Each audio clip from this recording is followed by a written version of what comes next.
Famous coaching classes. कैसे हो आप सब लोग? मुझे उम्मीद है कि आप लोग जहाँ कहीं भी है स्वस्थ हैं, हंसते हैं, पुष्ट हैं और बहुत अच्छे से पढ़ाई कर रहे होंगे। हम बायोलॉजी कक्षा 11वीं का चैप्टर फर्स्ट बायोलॉजी सब्जेक्ट में पढ़ रहे थे, तो वर्गीकरण पे हमारे टॉपिक आ चुके थे और इससे पहले हम जीव पढ़ चुके थे कि जीव क्या है। फिर जीवों में विविधता हमने पढ़ी कि जीवों में क्या क्या भिन्नता है और जीवों में विविधता के आधार पर क्या होता है, उनका क्लासिफिकेशन होता है, मतलब वर्गीकरण। क्योंकि पूरे पृथ्वी पर लगभग 1.7 मिलियन से 1.8 मिलियन तक के जीव हो गए, तो उनका अध्ययन सरल और सुगम बनाने के लिए उनका क्या किया गया, वर्गीकरण किया गया। और वर्गीकरण एक पद रहता है, एक व्यवस्थित क्रम रहता है, जिसमें अलग अलग संवर्ग में अलग अलग वर्ग बनाए वर्गीकरण के, अलग अलग वर्ग में अलग अलग कैटेगरीज में सभी जानवरों को रखा गया। ठीक, तो जैसे कि क्लासिफिकेशन वर्गीकरण, तो वर्गीकरण क्या है, एक सोपान है और ये वर्गीकरण के हमारे पद है। ठीक, तो सबसे पहले वर्गीकरण करा तो उसका आधार क्या था, जाति। और जाति किसे बोलते हैं कि मतलब जानवर है या जीव जंतु जो भी है, या फिर पेड़ पौधे भी समझ लो, क्योंकि सभी के लिए वो तो वर्गीकरण एक ही है। तो वर्गीकरण करा तो जाति किस आधार पर रखी, उनकी मौलिकता के आधार पर, मौलिक गुणों के आधार पर, मौलिक समानता के आधार पर अलग अलग जातियों में रखा गया जीव जंतुओं को और पेड़ पौधों को। तो वर्गीकरण का पहली इकाई कौन सी, जाति है। जाति से क्या बने, वंश, जीनस। वंश से क्या बने, फैमिली। फैमिली मतलब कुल से क्या बने, वर्ग। वर्ग से क्या बने, संघ या भाग, फाइलम या फिर क्या बोलेंगे, डिवीजन। और संघ से पूरा क्या बन गया, जगत बन गया। तो वर्गीकरण के ये पद है, यह सोपान है और इसकी सबसे छोटी इकाई क्या है, जाति। तो जाति से हम शुरुआत करते हैं। ठीक, तो जाति में जीव जंतुओं को अलग अलग जातियों में रखा, तो उनका मेन आधार क्या था, उनकी मौलिक समानता थी। मौलिक समानता के आधार पर उन्हें अलग अलग जातियों में रखा गया। उनके कुछ एग्जाम्पल हम देखते हैं, जैसे कि मेसिफेरा इंडिका, यह है आम, और सोलेनम ट्यूबिरोसम, यह है आलू। यह आम का वैज्ञानिक नाम, ये आलू का वैज्ञानिक नाम। पैंथेरा लियो, ये किसका वैज्ञानिक नाम है, शेर। और मनुष्य का वैज्ञानिक नाम क्या है, होमो सेपियंस। तो इनमें ये जो फर्स्ट वाले नाम है, ये किसके हैं, वंश के।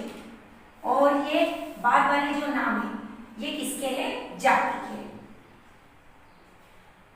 तो ये आम और आलू, इनमें मौलिक समानता के आधार पर अलग अलग जातियों में रख दिया। भाई आम भी गोल रहता है, आलू भी गोल रहता है, आकार के गुणों के आधार पर अलग अलग जातियों में रख दिया। जैसे कि पैंथेरा लियो, शेर। पैंथेरा एक टिग्रिस रहता, पैंथेरा के अंतर्गत एक और जाति आती है। तो पैंथेरा लियो किसको बोलेंगे, शेर को, और टिग्रिस किसको बोलते हैं, बाघ को। और होमो सेपियंस क्या है, मनुष्य। तो मनुष्य की जाति कौन सी है, सेपियंस। तो उन्हें सेपियंस में क्यों रखा, क्योंकि ये क्या कहते हैं, प्राइमेट्स रहते हैं। प्राइमेट वालों को किसमें रखा गया, सेपियंस जाति में रखा गया है। ठीक, तो जाति किसको बोलते हैं, जाति मतलब कि वर्गीकरण करा तो पहली इकाई क्या है, जाति। तो किस आधार पर वर्गीकरण हुआ, जाति में समानता, मौलिक समानता के आधार पर, उनके आकार की गुण के आधार पर, कि आकार के गुण अलग अलग दिख रहे हैं तो उन्हें अलग अलग जातियों में रख दिया। आम और आलू, उनके आकार के गुण थोड़े थोड़े अलग दिख रहे हैं तो उनको अलग ही जाति में रख दिया। फिर पैंथेरा लियो, पैंथेरा टिग्रिस, तो इनमें क्या हुआ कि अलग अलग गुण थे, आकार में थोड़े थोड़े, तो इन्हें अलग जाति में रखा। पैंथेरा लियो किसका वैज्ञानिक नाम है, शेर का। पैंथेरा टिग्रिस किसका वैज्ञानिक नाम है, बाघ का। तो इनके वंश तो एक है लेकिन जातियां अलग है, ये दिखाई देते हैं एकदम अलग अलग। भले उनमें थोड़े बहुत गुण मतलब की समानता है लेकिन आकार के गुण तो अलग है, तो उनको एक अलग जाति में रख दिया। जैसे कि मनुष्य को कौन सी जाति में रखा, सेपियंस में। तो इनको सेपियंस में क्यों रखा, क्योंकि ये प्राइमेट्स रहते हैं, तो इनकी जाति अलग कर दी। तो ये जाति मतलब मौलिक समानता के आधार पर क्या होता है, वर्गीकरण। फिर जाति के आगे की इकाई कौन सी है, वंश की। वंश मतलब जीनस, जाति से मिलकर क्या बना है, वंश बना है। तो इसके कुछ एग्जाम्पल देख लेते हैं वंश के, जैसे कि ये शेर, चीता और किसका ले लेते हैं, बाघ का ले लेते हैं। अब शेर का वैज्ञानिक नाम क्या है, पैंथेरा, पैंथेरा लियो। फिर उसके बाद हम क्या ले सकते हैं, ये किसका वैज्ञानिक नाम है, शेर का।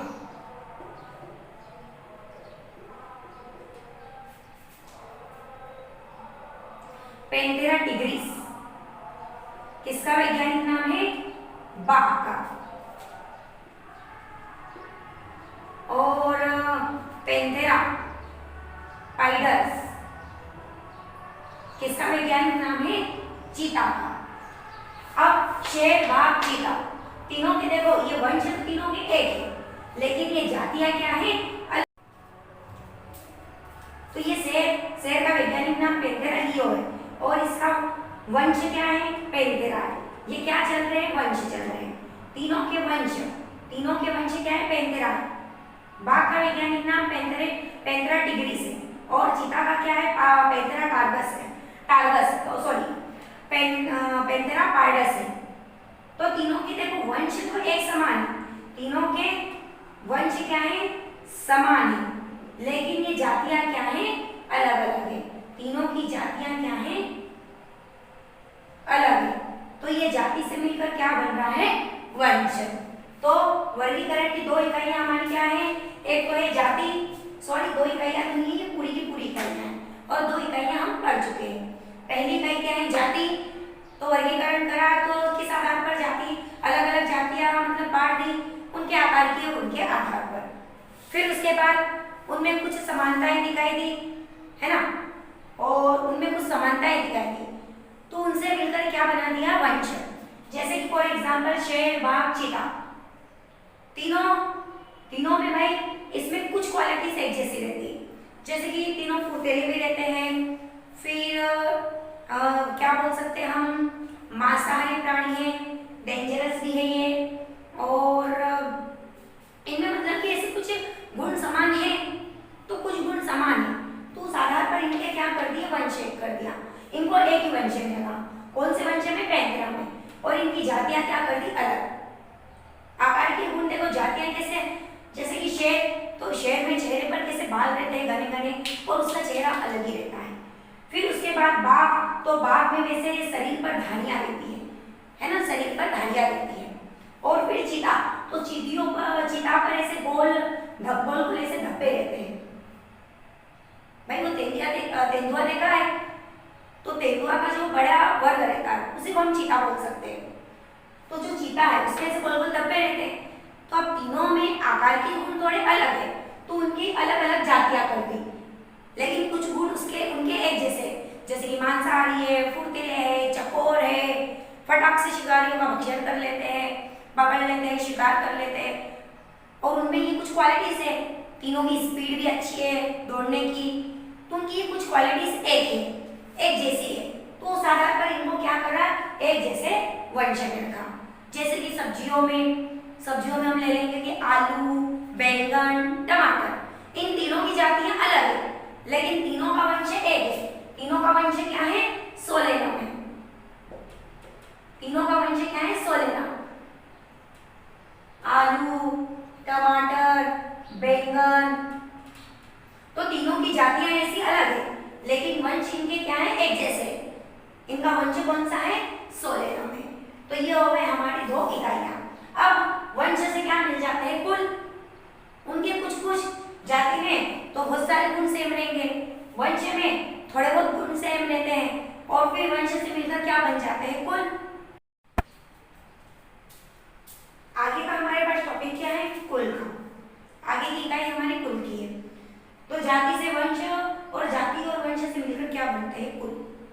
जैसे कि बाघ, शेर, चीता, इन तीनों का क्या है, वंश एक है ना।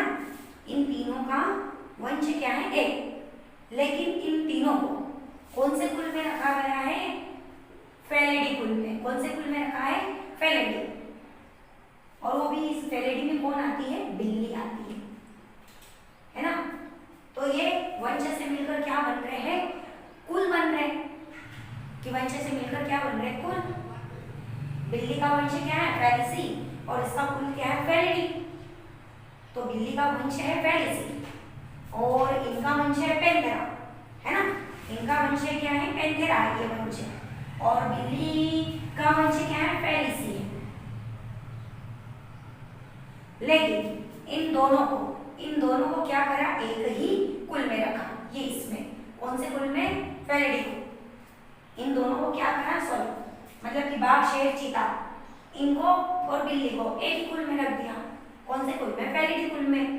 तो वंश से मिलकर क्या बन गया, कुल। फिर कुल से मिलकर क्या बनते हैं, वर्ग, और वर्ग से मिलकर क्या बनते हैं, संघ। और इसमें सभी मैमेलियस प्राणी आते हैं। इस प्रकार हम देख सकते हैं कि जाति, वंश और कुल, इन तीनों से मिलकर क्या बनता है, गण बनता है। इन तीनों से मिलकर क्या बनता है, गण बनता, जिसे हम क्या बोलते हैं, ऑर्डर बोलते हैं। अब इसके अंतर्गत हम कुछ उदाहरण और देख लेते हैं।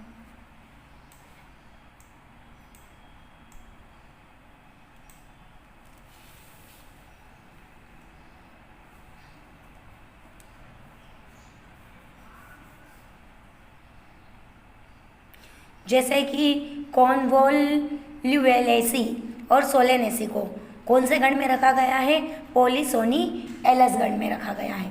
और इसका मुख्य आधार क्या है, पुष्प ही है लक्षण इसका। तो इसमें क्या पाए जाते हैं, पुष्प पाए जाते हैं। और जबकि प्राणी कार्निवोरा गण में फेलिडी और कौन आते हैं, कैनिडी कुल को रखा गया है। फेलिडी में बिल्ली आती है और कैनिडी में कौन आता है, कुत्ता आता है। तो इन दोनों के कुल अलग अलग है, लेकिन इन दोनों के गण एक है। गण क्या है, कार्निवोरा गण है। तो जाति से वंश, वंश से कुल, और कुल से क्या बन रहे हैं, गण बन रहे हैं। अब गण से क्या बनते हैं, वर्ग। तो वर्ग में कौन आता है, जितने भी प्राइमेट्स रहते हैं। कौन कौन है, जैसे कि बंदर है, गोरिल्ला है, गिब्बॉस। और तो इनके गण क्या है, कार्निवोरा गण में कौन आता है, बाघ आते हैं, बिल्ली आते हैं, कुत्ता आते हैं। और इनको रखा कौन से वर्ग में, मैमेलिया में। मैमेलिया में क्यों रखा गया, क्योंकि ये क्या रहते हैं, स्तनधारी प्राणी रहते हैं। ये कौन से रहते हैं, स्तनधारी प्राणी। इनके जाति, वंश, कुल,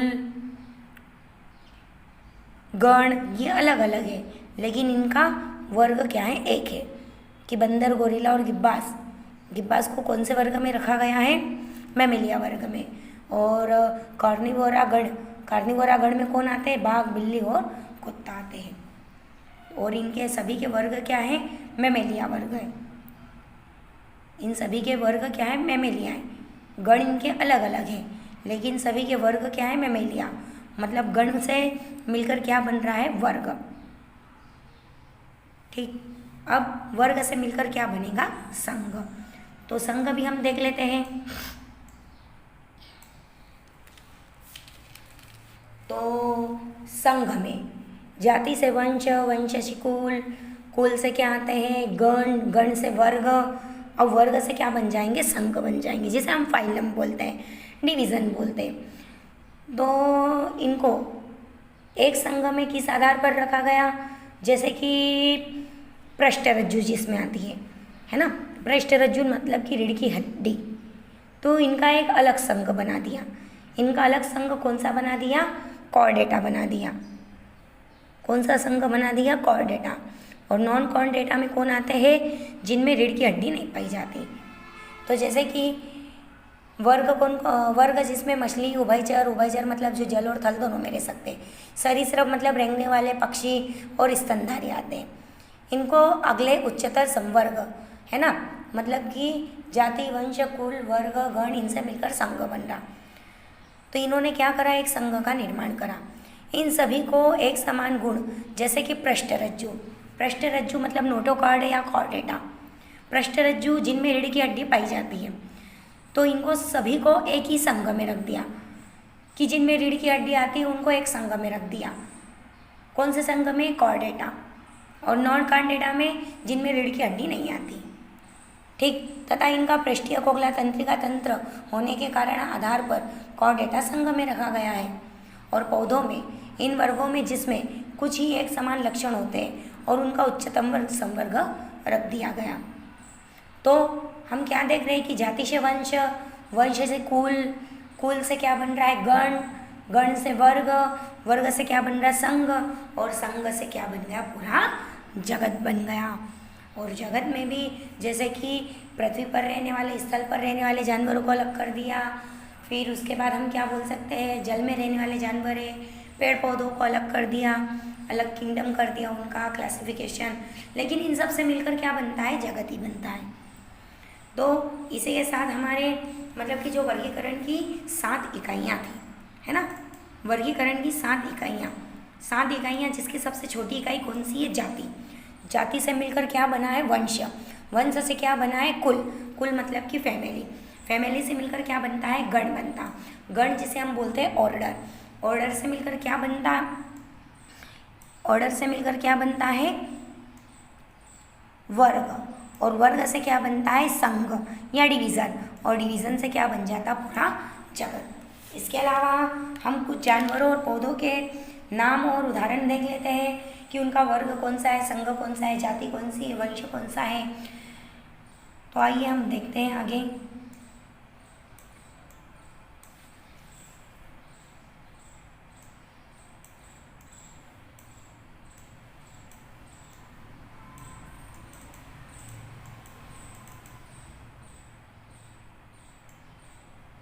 ये रहे हमारे कुछ एग्जाम्पल, जैसे कि मनुष्य का वैज्ञानिक नाम होमो सेपियंस है, तो होमो तो उसका वंश रहता है, सेपियंस उसकी क्या रहती है जाति। तो ये रहा वंश है इसका होमो, और इसका कुल क्या है होमो निडी, गण क्या है प्राइमेट, वर्ग क्या है इसका मैमेलिया, और संघ कौन सा है कॉर्डेटा, क्योंकि इनमें रीढ़ की हड्डी रहती है। और घरेलू मक्खी का वैज्ञानिक नाम क्या है, साइंटिफिक नेम मस्का डोमेस्टिका, वंश इसका है मस्का, और जाति इसकी है डोमेस्टिका, और कुल इसका है म्यूसिडी, गण इसका है डिप्टेरा, वर्ग इसका है इंसेक्टा, इंसेक्टा में आते ही है, और संघ इसका कौन सा है आर्थ्रोपोडा। आर्थ्रोपोडा में इंसेक्ट प्राणी आते हैं। आर्थ्रोपोडा जीव जगत का सबसे बड़ा मतलब ये समझ लो कि जगत है, संघ है। फिर उसके बाद आम, तो आम का वैज्ञानिक नाम क्या है मैंजीफेरा इंडिका, तो मैंजीफेरा इसका क्या है वंश, और इंडिका क्या है इसकी जाति। लेकिन ये जो मैंजीफेरा इसका वंश हो गया, और कुल इसका क्या है एनाकर्डियेसी, गण क्या है सेपिंडेल्स, और वर्ग इसका क्या है डाइकोटिलिडीनी, और संघ इसका क्या है एंजियोस्पर्म। फिर उसके बाद आम, एंजियोस्पर्म किनको बोलते हैं, जो पुष्प वाले पौधे रहते हैं जिनमें पुष्प पाए जाते हैं।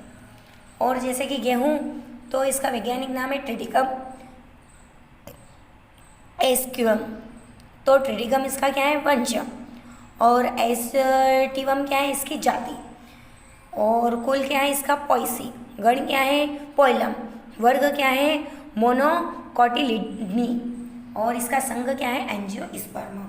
ये भी किस में आते हैं एंजियोस्पर्म में आते हैं, पुष्प वाले पौधे रहते हैं। एंजियोस्पर्म हिंदी में इसको बोलते हैं आवृत, और जिम्नोस्पर्म को बोलते हैं अनावृत। अब वर्गीकी के साधन, भाई वर्गीकी के साधन क्या है, भाई वर्गीकरण तो करा, तो इनके साधन क्या है हर्बेरियम। हर्बेरियम किसको बोलते हैं, थ्योरी तो ठीक है वो तो पढ़ ली जाती, लेकिन मैं समझा देती हूँ। हर्बेरियम क्या रहता है, ये इस प्रकार से रहते हैं, ये क्या रहते हैं ऐसे बड़े बड़े कवर्ड रहते हैं, और इनमें पेड़ पौधों को एक लकड़ी का तख्ता रहता, उसमें सुखा कर दबा देते हैं और उसके ऊपर स्लिप लगा देते हैं। जैसे कि ये पौधे प्लांट है, उसकी पत्ती है, और ये लकड़ी के तख्ते में इसको दबा देंगे और इसके ऊपर स्लिप लगा देंगे पहचान के लिए कि इसका वैज्ञानिक नाम कौन सा है, इसकी जाति क्या है, वंश क्या है, कुल क्या है, कौन से वर्ग का है, कौन से गण का है, कौन से संघ का है। तो मतलब हर्बेरियम किसे बोलते हैं कि अध्ययन करने के लिए, वैज्ञानिकों के अध्ययन या फिर जो भी पढ़ाई लिखाई करते हैं सर्च करते हैं, तो उनके लिए पेड़ पौधों को क्या करते हैं बड़े बड़े कबर्ड्स रहते हैं, तो लकड़ी के तख्तों पर पेड़ पौधे रहते हैं, उनके कुछ अंशों को दबाकर सुखाकर रख देते हैं और स्लिप लगा देते हैं, ताकि वक्त आने पर हम उनका अध्ययन आसानी से कर सकें। ये इस तरह से जमा कर रख देते हैं। बड़े बड़े हर्बेरियम रहते हैं। ये तो इसमें फ़िलहाल 2-3 कबर्ड है, लेकिन जहाँ पर रिसर्च सेंटर रहता है अध्ययन का, तो वहाँ पर तो बहुत सारे और बड़े बड़े रहते हैं। ठीक, तो ये वर्गीकी के साधन पहला क्या हो गया, हर्बेरियम। इंग्लिश में भी इसको हर्बेरियम बोलेंगे और हिंदी में बोल सकते हैं वनस्पति संग्रहालय में पौधों के एकत्रित नमूने। फिर उसके बाद आता है वनस्पति उद्यान। आगे का हमारा टॉपिक है वनस्पति उद्यान, बॉटनिकल गार्डन। ठीक, तो इसमें क्या करते हैं, इसमें भी पौधों को उद्यानों में, बॉटनिकल गार्डन, गार्डन बोलते हैं मतलब उद्यान, तो उद्यानों में कई प्रकार के पौधे लगाते हैं और प्रत्येक पौधे के ऊपर लेबल लगा देते हैं और उस पर उसका वनस्पतिक नाम, वैज्ञानिक नाम, उसका कुल कौन सा है, उसका वंश कौन सा है, ये सब मतलब स्लिप लगा देते हैं उसके ऊपर और छोड़ देते हैं वहीं पर, मतलब कि लगा कर रख देते हैं।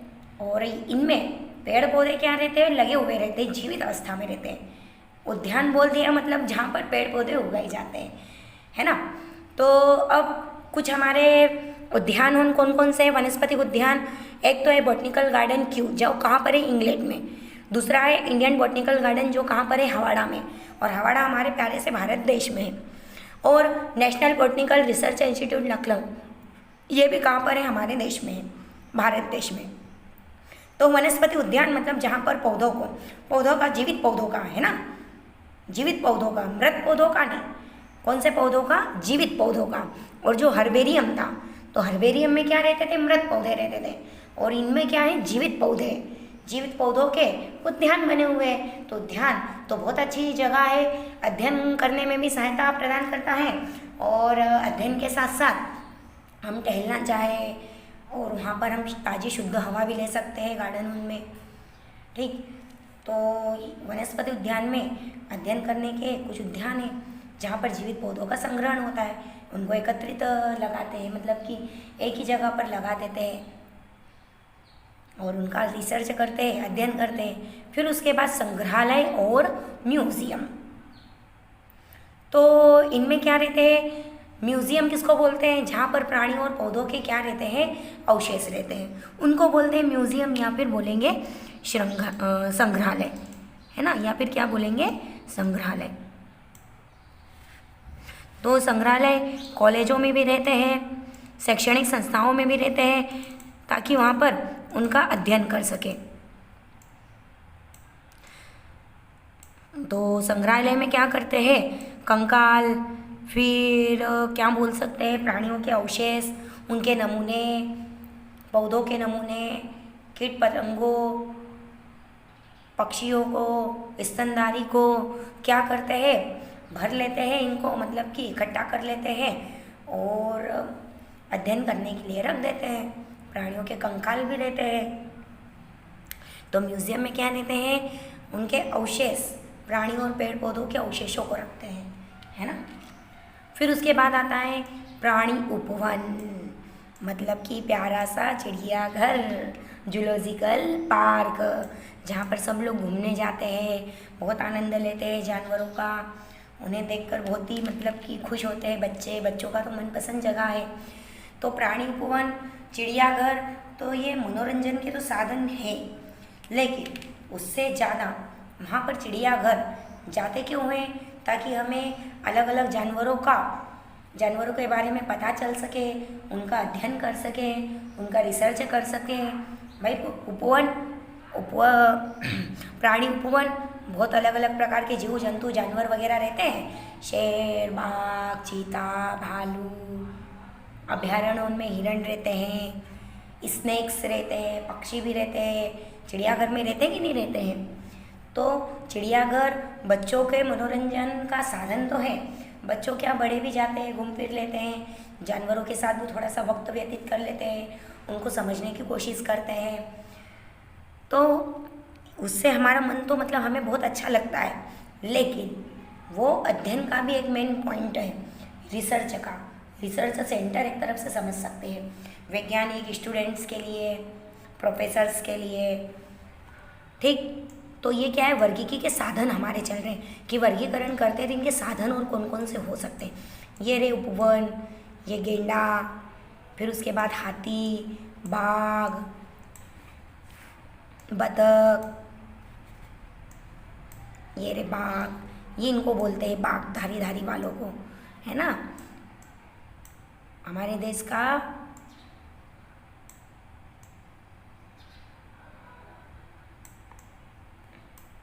ये ना, ये है बतख, ठीक। तो ऐसे उपवन रहते हैं। और उपवन, प्राणी उपवन किस काम के आते हैं, मनोरंजन के साथ साथ में रिसर्च के काम में भी आते हैं। भारत में बहुत सारे चिड़ियाघर है ना, और बहुत प्यारे प्यारे हैं। फिर उसके बाद की और चाबी का टॉपिक आता है, कुंजी जिसे हम की बोलते हैं। तो इसका मैं आप लोगों को मीनिंग बता देती हूँ। जैसे कि बहुत सारे जानवर हैं, बहुत सारे पौधे हैं, तो उनको क्या देते हैं, एक कोड दे देते हैं उनकी पहचान के लिए। जैसे कि मान लो कि गौशाला है, उसमें बहुत सारी गायें हैं, तो उनको पहचान नहीं पाते हैं, तो उनको एक कोड दे देते हैं। कोड दे देते हैं, अब उनको ऐसे देंगे तो है नहीं, या तो उनके कान में लगा देते हैं या तो फिर गले में बांध के लगा देते हैं टोकन नंबर। तो ये क्या है, की है, ताकि उनकी हम पहचान कर सकें। तो पौधों में भी कुछ इसी प्रकार होता है और जानवरों में भी। इसी के साथ अब हमारा लेसन ख़त्म हो चुका है। लेसन फर्स्ट, जीव जगत, कक्षा 11वीं का हम लेसन फर्स्ट पढ़ रहे थे, जीव जगत कि जीव क्या है। फिर उसके बाद में हमने जीव विविधता पढ़ी, फिर जीवों का वर्गीकरण पढ़ा और उनके अंतर्गत जाति, वंश, कुल, वर्ग, गण, संघ, पूरा जगत पढ़ा। और उसके बाद वर्गीकी के साधन, कौन कौन से साधन है, हर्बेरियम है, प्राणी उपवन है, संग्रहालय है, वनस्पति उद्यान है, फिर की है, चाबी है, ठीक। तो इन सब के बारे में हमने चैप्टर फर्स्ट में बहुत अच्छे से पढ़ा है। आई होप कि आप लोगों को समझ में आया होगा। इसी के साथ जय हिंद, जय भारत, खुश रहिए, अच्छे से पढ़िए, लिखिए और मौज करिए। फिर मिलेंगे अगले वीडियो में।